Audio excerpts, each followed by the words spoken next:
Sensex और Nifty में RBI policy के बाद तेजी का रुख बना रहा और सेंसेक्स आज फिर से फ्राइडे के दिन भी पॉजिटिव क्लोज करता हुआ नजर आया 326 पॉइंट और 40,500 के ऊपर मार्केट यहां पर क्लोज हुआ।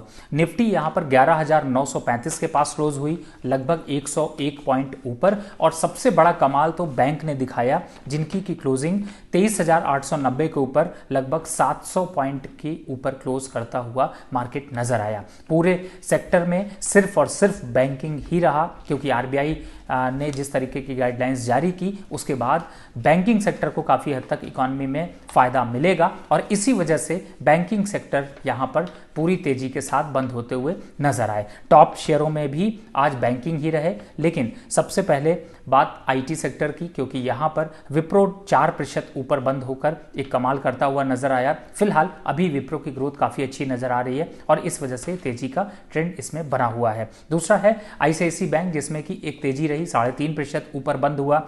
एसबीआई, एक्सिस बैंक, एचडीएफसी, ये ऐसे शेयर रहे जो कि 3.5% ऊपर बंद हुए और आरबीआई पॉलिसी का इन स्टॉक्स को सीधा फायदा मिलता हुआ नजर आया। और इन्वेस्टर ने भी यहां पर जो है वो इन बैंकिंग सेक्टर के स्टॉक्स में एक भरोसा जताया और इसमें बाइंग मोमेंटम कंटिन्यू रखा। दूसरी तरफ कुछ स्टॉक्स में अभी भी मुनाफा वसूली रही और बहुत से ऐसे सेक्टर रहे जो कि शायद आरबीआई पॉलिसी को बहुत ज़्यादा अच्छे से नहीं समझ पाए, या फिर ये कहें कि आरबीआई पॉलिसी पे भी जो पॉलिसी के डिसीजंस आए उन पे भरोसा नहीं जता पाए और इसी वजह से उन सेक्टर, उन स्टॉक्स में काफ़ी हद तक मुनाफा वसूली ही देखने को मिली। सबसे पहले बात करते हैं ग्रासिम की, 3.5% नीचे।